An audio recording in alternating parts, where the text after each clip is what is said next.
سلام رفقا، من امیرحسینم. اینجا آگاه شوه. به کانال یوتیوب خودتون خیلی خوش اومد. تو این سری از ویدیوها همونطور که قولش رو توی کانال داده بودم قرار آموزش A پلاس رو با هم داشته باشیم. این هم جلسه اول A پلاس هست که عنوانش هست مفاهیم پایه کامپیوتر و سیستم عامل یا همون OS. پس شروع میکنم. اول از همه باید بهتون بگم که زبان کامپیوتر 0 و 1، یعنی چطور یه فرد فارسی زبان زبانش فارسیه، چطور یه فرد انگلیسی زبان زبانش انگلیسیه و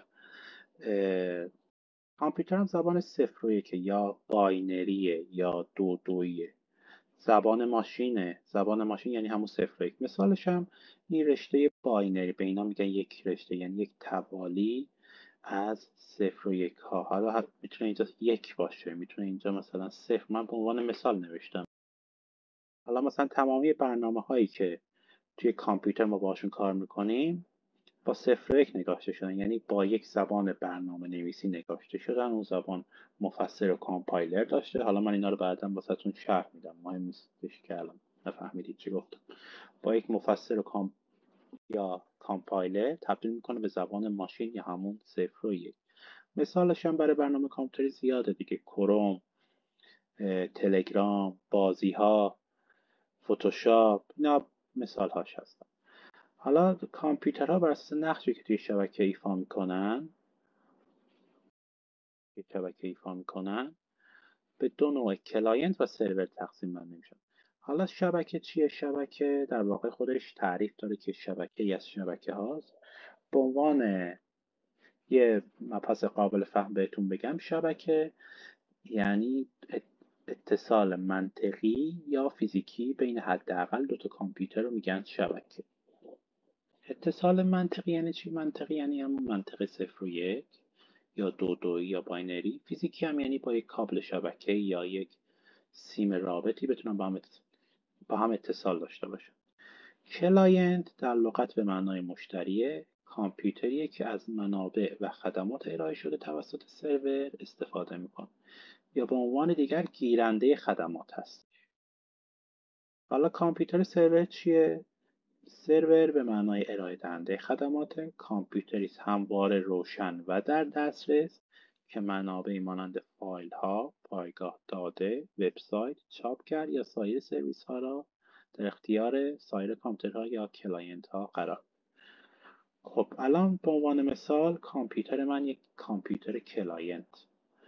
کامپیوتر سرور اینجا چی میتونه باشه؟ میتونه مایکروسافت باشه یا گوگل باشه، یا مثلا لپتاپ من از نوع مثلا مکبوک اگه فرض کنیم کمپانی اپل باشه که اونا سروراشون همواره روشن و در دسترس هست که به ما خدمات بدن. ما گیرنده خدمات.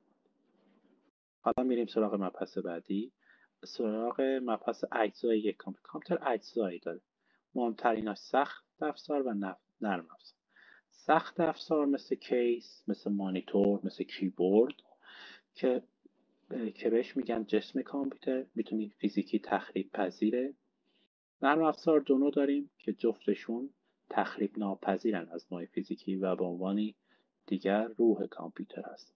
نرم افزار سیستمی داریم و کاربرد. نرم افزار سیستمی مهمترینش سیستم عامل یا OS یا Operating System، یعنی اولین نرم افزاری که پس از روشن شدن کامپیوتر بالا میاد بهش میگن نرم افزار سیستمی که مهمترینش OS یا سیستم عامل هست.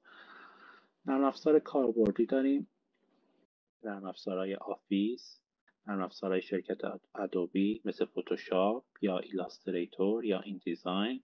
انواع گیم ها رو داریم مثلا GTA یا فیفا. حالا ما این وسط یه دونه سفت افزار داریم. سفت افزار یعنی ویژگی‌های جفت نرم افزار و سخت افزار رو به طور تقریبی داره، مثل UEFI یا همون بایوس سیستم.